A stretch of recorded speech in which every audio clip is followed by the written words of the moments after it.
আজি জননেতা প্ৰয়াত ৰামেশ্বৰ ধানোৰৰ মৃত্যুবাৰ্ষিকী তিনিচুকীয়াৰ জ্ঞানাংকুশ আৱাসিক বিদ্যালয়ত বিশেষ অনুষ্ঠান পুত্ৰ অনুষ্ঠানৰ উপস্থিতিত ছাত্ৰ-ছাত্ৰীৰ সৈতে মত বিনিময় লঘু আহাৰ বিতৰণ কৰা হয় ছাত্ৰ-ছাত্ৰীৰ মাজত ডিগবৈ বিধানসভা সমষ্টিৰ 8 বাৰৰ বিধায়ক তথা অসম চৰকাৰৰ প্ৰাক্তন মন্ত্ৰী জননেতা ৰামেশ্বৰ ধানোৰৰ আজি সপ্তম মৃত্যুবাৰ্ষিকী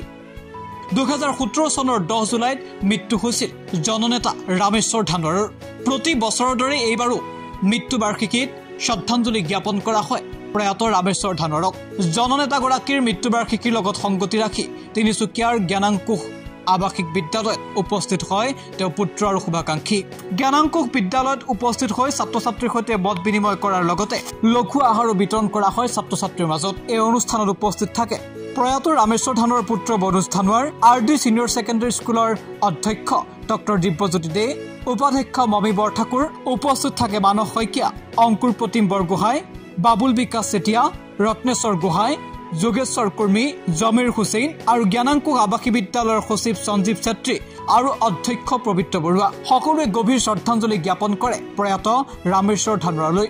মুঠতে এক ব্যতিক্ৰমী চিন্তাধাৰাৰে শ্ৰদ্ধাঞ্জলি জ্ঞাপন কৰা হ'ল জননেতা প্ৰয়াত ৰামেশ্বৰ ধানোৰলৈ দৰাচলতে এইটো আমাৰ এই যিটো ট্ৰাষ্ট আছে এই ট্ৰাষ্টৰ জৰিয়তে আজি কাৰ্যসূচীটো লোৱা হৈছিলে এই অনুষ্ঠানটোৰ যি মেনেজমেণ্ট কৰ্তৃপক্ষ আছে তেখেতলোকৰ লগত কথা পাতি কিন্তু ইয়াত আহি যিটো অনুভৱ কৰিছোঁ যে ইমান এটা বৃহৎ অনুষ্ঠান কোনো ধৰণৰ মানে কোনো প্ৰাইভেট এজন ওনাৰ বুলি কথা নাই সম্পূৰ্ণ ৰাইজৰ সহযোগিতাত ইমান ডাঙৰ এটা বৃহৎ অনুষ্ঠান গঢ় লৈ উঠিছে প্ৰায় 140 জন ছাত্ৰ-ছাত্ৰীক তেওঁলোকে সম্পূৰ্ণৰূপে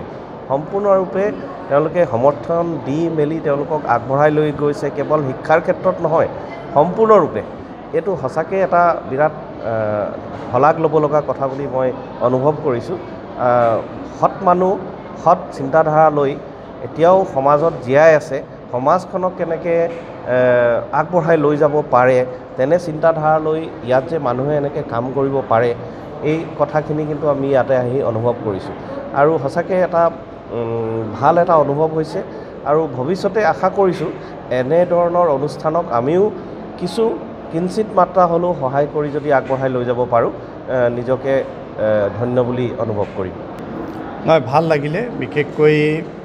মানে অসমৰ ইমান ডাঙৰ এজন জননেতাৰ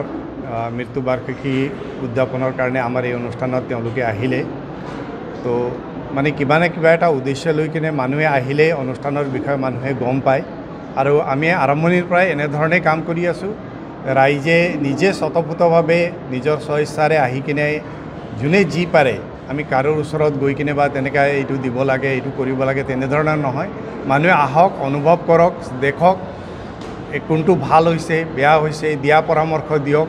আৰু ইয়াক কেনেকৈ ভাল কৰিব পাৰি আমি আৰু ইয়াক কেনেকৈ আগবঢ়াই লৈ যাব পাৰি এই সকলো কাৰণ যিহেতু অনুষ্ঠান ৰাইজৰ হয় ৰাইজৰ সহযোগিতা চলি আছে আজি ভাল লাগিছে মনোজ দা নিজে তেওঁৰ দেউতাকৰ এই মৃত্যুবাৰ্ষিকী উপলক্ষে উপস্থিত হৈছে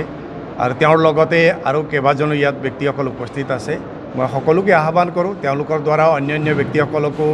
এই মেছেজ যাব আৰু এনেধৰণৰ অনুষ্ঠান পৰিচালনা কৰিবলৈ সুবিধা হ'ব বুলি মই অনুভৱ কৰোঁ ধন্যবাদ তিনিচুকীয়াৰ পৰা অজৰ প্ৰতিবেদন এনি টক্স।